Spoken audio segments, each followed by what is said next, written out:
We'll speak. After that, we have the pleasure of listening to the sister of the Bat Mitzvah girl, Bryn. Then Lisa will speak.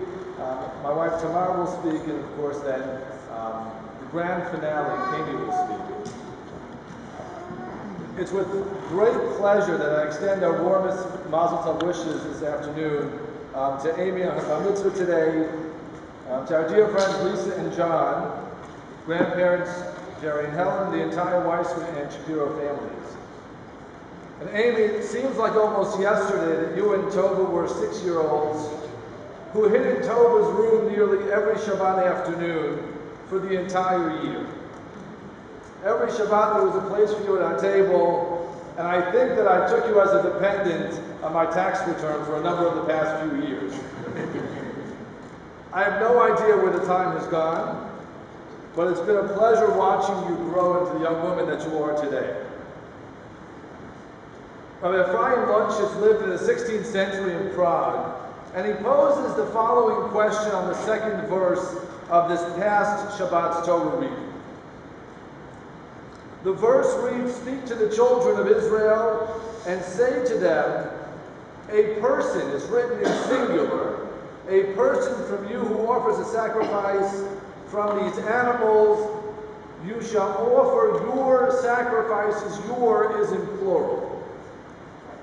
Rabbi Lunchitz in his commentary to Kli Yakar wants to know, why do you start in the singular and then transition to the plural? And with slight, I've taken the liberty of reformulating his answer, but he suggests the following. And he takes us back to the very first sacrifice offered in the Torah, that of Cain and Abel. And he says that each of them, like Cain and Abel, Cain and Abel, each had a detriment in their sacrifice. We know that Cain came and brought from the lowest of the stuff. He came to give, but he didn't give his best. Hevel, or Abel's sacrifice, is accepted, but says the Kli Yakar there was a fault there also. He might have brought the best, but it was not his initiative. He didn't think to give. Once somebody else gave, he understood he had to give the best, but he did not on his own initiate and come to give. And therefore, to give properly for spiritual causes, we have to take the initiative to give, we have to want to give, and we have to give the very best from what we have. That's why he says it begins in singular. Each individual person needs to stand alone. Each individual person needs to believe that their gift, their contribution is unique and meaningful. And they have to come with their initiative, and they have to give, and they have to give the best that they can. It ends in plural, he says, to teach us that individually we cannot accomplish everything we want to do. We need to give all that we can, the best that we can, within the context of our community. Together with our community, each individual giving their best and initiating, then we can accomplish everything we want to accomplish. And Amy, your role models, your parents, and here my wife Tamar is going to speak as well. We kind of split it in half. I'm going to speak about the family, and Tamar is going to direct her words to you, Amy. But Amy, your role models and your parents embody this ideal of giving. They give to spiritual causes, they give to the shul, they give to their school.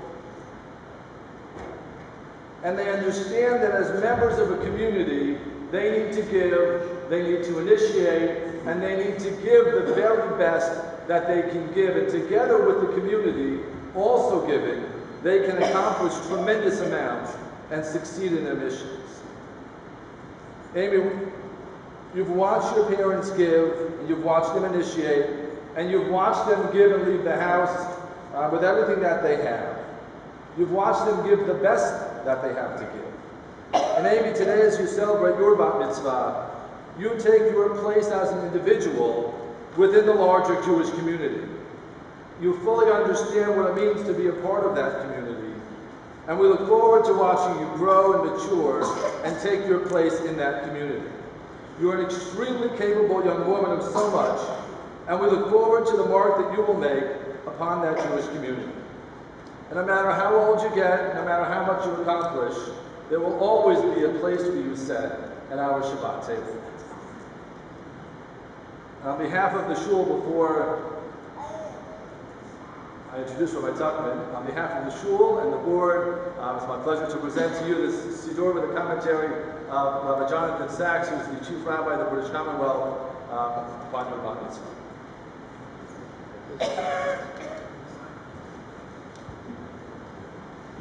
And now I give you Rabbi Dr. Eli Tuckman.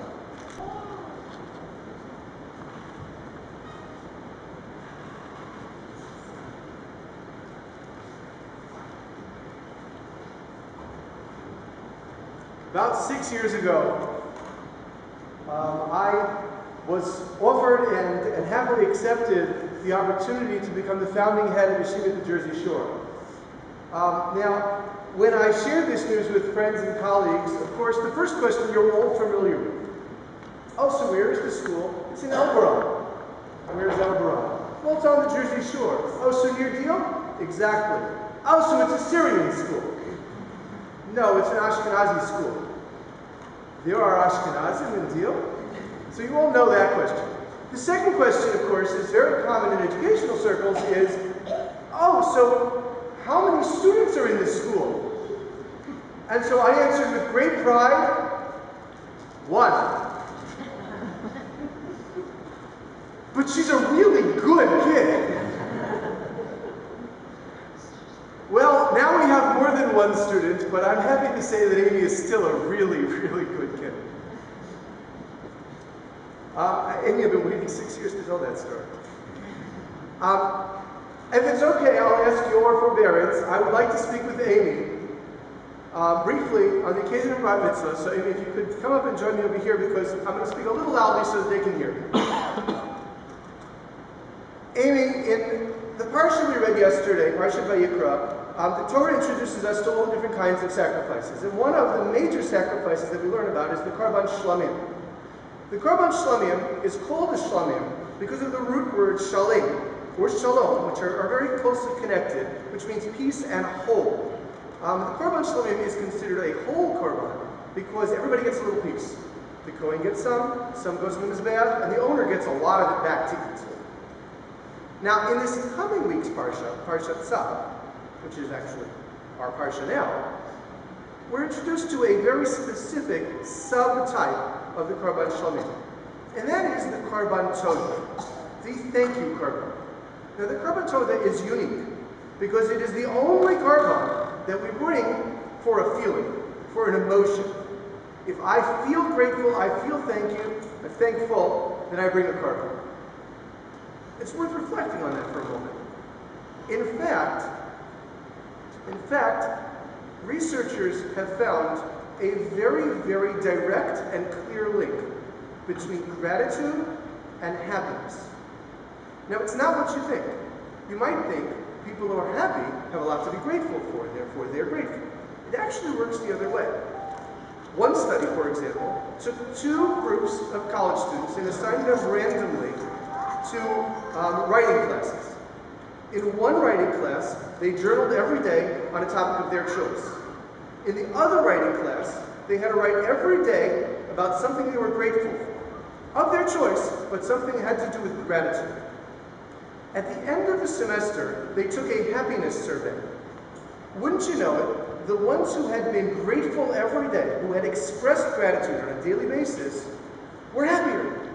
So gratitude and happiness are very, very tightly connected. So Karban Todah is going to be a very important Karban because it's for one of the most important emotions and feelings that we have. Now the thing with the Karban Todah is that it's weird. It's a Karban Shlamim, but it has 3 things about it that are very, very unusual. The first one is that most Karbanot, most Shlamim, come with an animal. You bring the animal and sacrifice it, the Kohen eats some gets burned on his back, people eat some, and that's the end of it. The Karban Shlamim comes with bread. Not just a little bread, a lot of bread. 4 different types of bread. Okay? And 10 loaves of each. We've got matzah loaves. We're not sure what that looks like exactly, a matzah loaf. Matzah wafers, we're very familiar with those. Boiled matzah, so it's sort of like matzah bagels. And then chametz loaves. So it's just unusual that it has all this bread. The second thing that's really unusual about it is that the Beit HaMikdash is mostly kosher Pesach year-round. There's almost no chametz in the Beit HaMikdash. The Korban Todah has chametz in it. Very, very often. And the third thing that's unusual about the Korban Todah is that most shlamim sacrifices, you can eat the day that you bring it, you can eat it that night, you can eat it the following day, and the following night. The Korban Todah has much less time to eat. If you brought a Korban Todah right now, it has to be done by tomorrow morning. So think about what that means. You bring a Korban Todah, you have most of a cow, and 40, well, the Kohen takes 4 loaves, so 36 loaves of bread, and you got to finish it by tomorrow morning. It's unusual. More food, less time. The Netziv, Rabbi Naftali Tzvi Yehuda Berlin, in his commentary on Chumash Hamek Davar, suggests that it's not a coincidence. Those go together. Lots of food, very little time. There's only one way to accomplish eating all of that food in a very short time. Throw a party, right? Gratitude is important, very important. But there are 2 important pieces that Netziv points out that are added when you're bringing Korban Todah. Number 1, gratitude in general is great. But when something goes good in life, we gotta remember, who are we grateful to? God. So we bring a korban. Thank you to God. And the third point, okay, so gratitude to God. And the third point is, it's good to be grateful inside, right? But if you're truly grateful to God, you want to express that publicly. You want to throw a party and tell everybody, hey, come on down having a party. So really, what's the occasion? I am grateful to God. Come and join me in my gratitude. You know what's really, really interesting? Researchers, in looking for things that connect to health and long life, have found that belief in God and a strong connection to an active community are actually linked to longevity and good health. So, if you're grateful, and you're grateful to God, and you share that with people, you will have a happy life and a long life. Good things, right? Well, you are very fortunate in that your parents are role models for exactly this. In fact, if I had to take the 3 things that I think your parents most stand for and have most taught you, it's belief in God, connection to community, and being grateful. From the very beginning, when you were this big, well, that's not the beginning, but that's for me, that's the beginning. It's just the kind of person you are, and it's the kind of person who you will continue to be. Your parents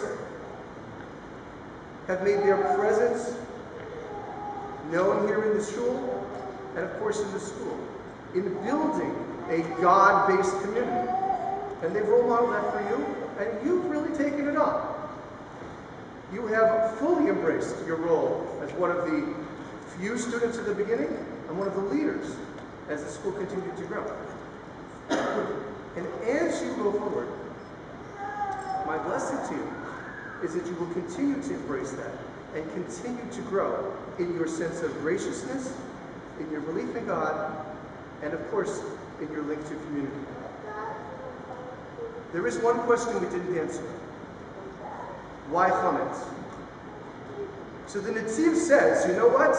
If you're grateful to God, and you're having a party to be grateful to God, and you want people to enjoy that party,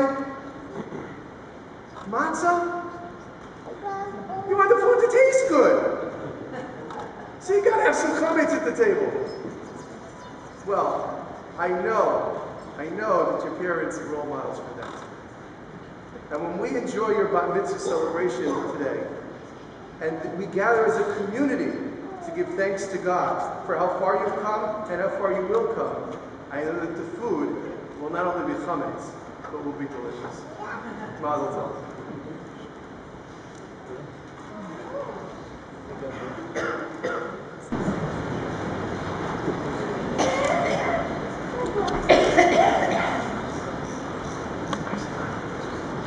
Bryn wrote her own speech for Amy that she wants.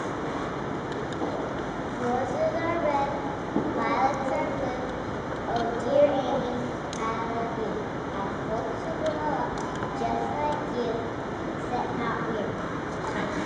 Except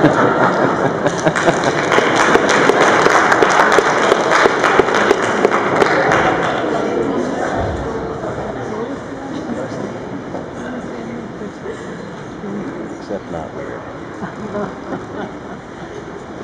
Welcome, everyone, and thank you for coming near and far to share our simcha. Thank you to Rabbi Braun and to Rabbi Tuckman for speaking so beautifully, and thank you to Tamar Braun for the time you spent learning with Amy over the past months. You are all good friends and true inspirations. As most of you know, Jonathan and I work very hard in many assorted areas. We have demanding full-time jobs, and we are both dedicated volunteers for the community. However, what Jonathan and I put the most effort into is embarrassing our children. And with that, I give you the ABCs of Amy. A. Amy is an achiever. She is a walking superlative. A few years ago, a friend asked Amy if she would like to share an ice skating lesson. Amy came home and needed to sit on a bag of ice. But within 2 years, she had completed all basic levels of ice skating and was taking private lessons with a Russian ice dancing medalist. She went to a new camp last summer with a well-respected drama program and won the lead in the musical. She's been taking dance lessons since she is 4 years old and recently declined a spot on a competitive dance team. Nothing stops Amy, except shots. B. Amy is beautiful. She has grown to be a pretty young woman who is also lovely on the inside. In fact, the only thing that's not beautiful about Amy is her room. We're working. C. Amy is compassionate. Amy is loved by all, and it is not hard to recognize right away what a special person she is. When she was a baby, she learned how to crawl before the other children in her group, and she'd move around the classroom and bring toys to the other children. Amy has always been sensitive to the needs and feelings of others. She cares very much about her family and her friends and demonstrates her good nature every day. C is also her commitment. Amy excels at her studies, both general and Judaic.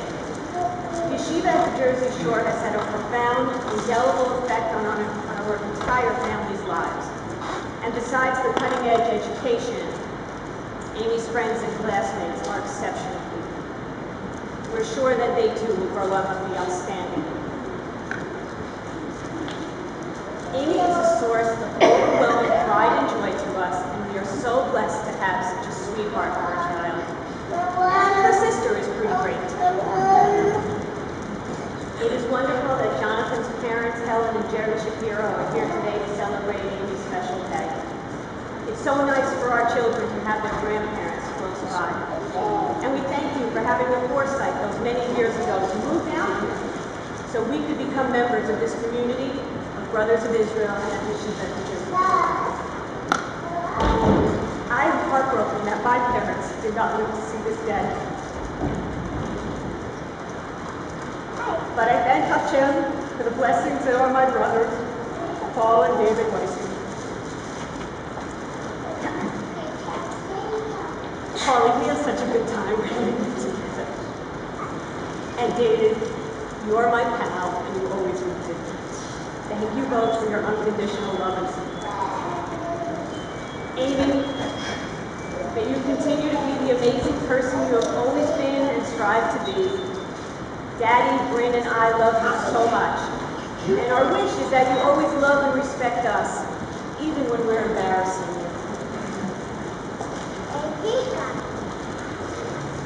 And now I give you our Bible. I'm sorry, Tamar.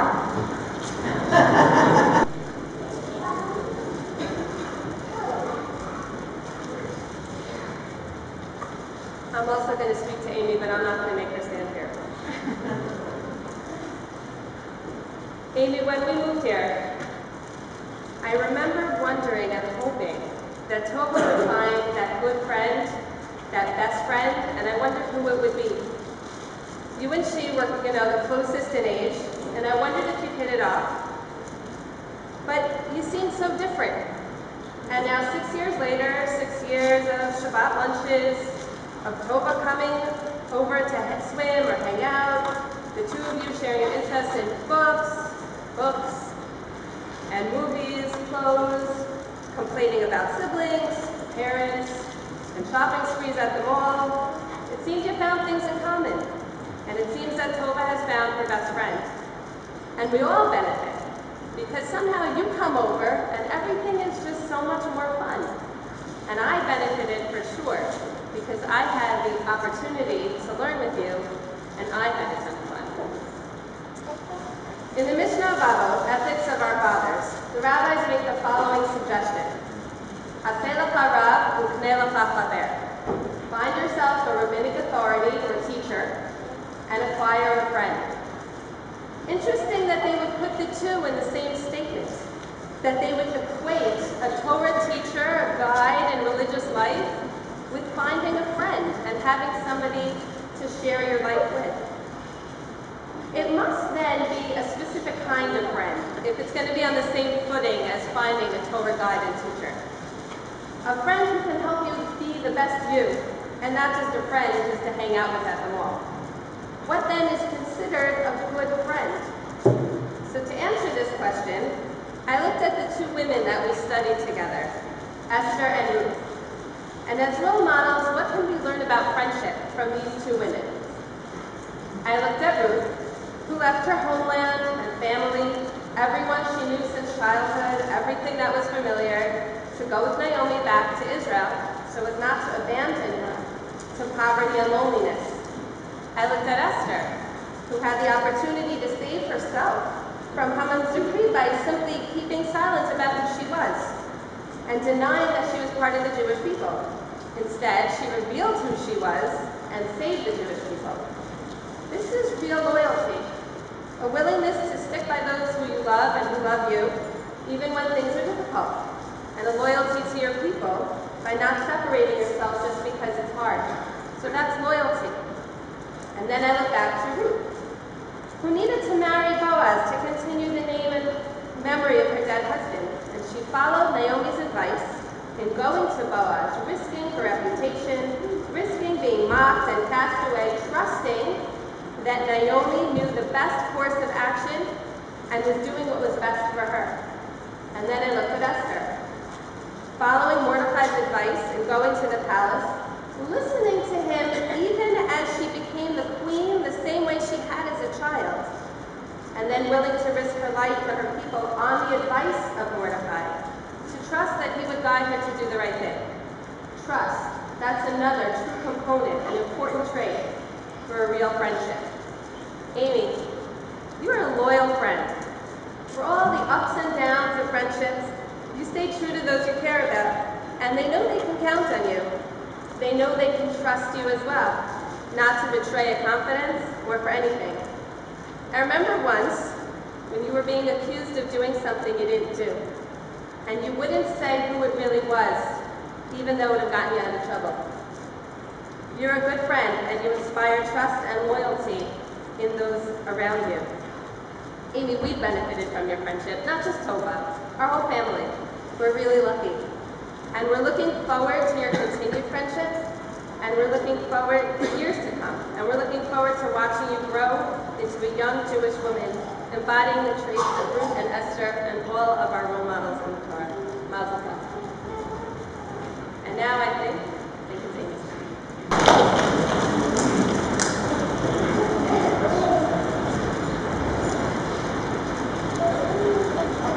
Over the past couple of months, Mrs. Brown and I learned Megillat Esther and Megillat Ruth. I've learned that in every lifetime, there's a turning point, a time where someone changes. For instance, losing your first tooth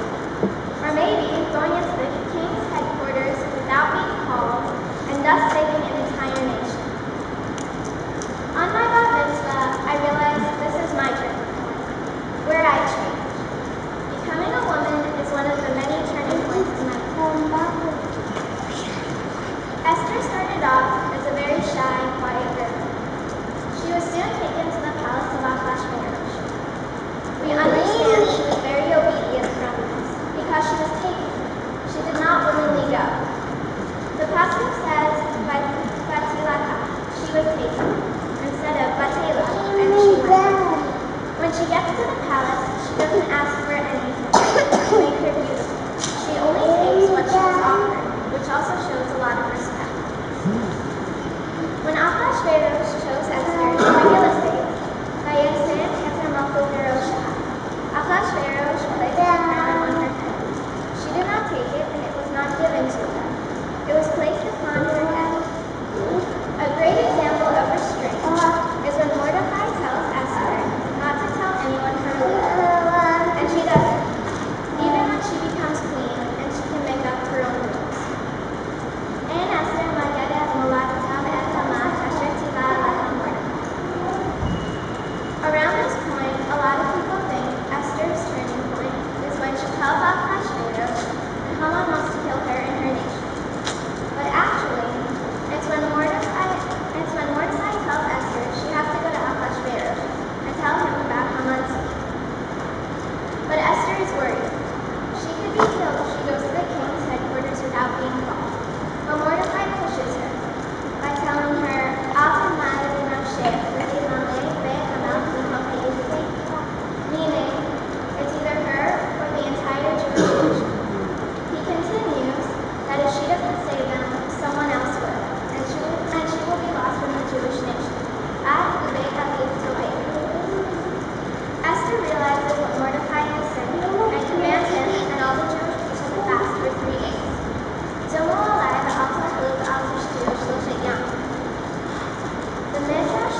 by telling her not to come with him and how it won't be good for her, and then pushes her to go to Boaz.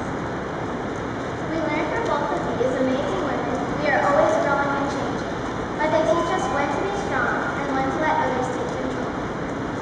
Of course, both stories have a lot in common, but they also shared many differences. Ruth was very strong and adamant on going with Noah, but Esther was quiet, shy, needy, and even a little weak. Ruth's story was a very personal story, and really only about a couple of people, whereas Esther's was about an entire nation. The setting was also very different. Ruth took place in a grassy field and maybe one or two homes. Esther's story took place in a palace. What a lot of people don't realize is these stories are somewhat like our own lives. I can see myself with the same characteristics of both of these incredible women. I'm shy, but strong. I'm meek, but I speak my mind. Sometimes I even come up with crazy plots and schemes that always seem to work out in the end. Of course, none of this could be possible without my mentors in life. Daddy, you are a lot like Mordecai. You always seem to know what to say, and you always push me and make me strive to do my best. You help make me the woman I am today, and I love you and respect you for that. Thank you for everything, including the Sundays we went ice skating, the evenings you drive me to and from dance, and especially the daddy-daughter days. Your grasp of technology is superior, but can you explain why I need a file server in my room? Mommy, like Naomi, you help me understand things I might not see yet. You are always there for me and ready to catch me when I fall. But not just that, you always help me get right back on top. You are always ready to mentor me on any topic and watch me excel at what I do. You're the only person I know who thinks cardio is pushing a cart around my hands.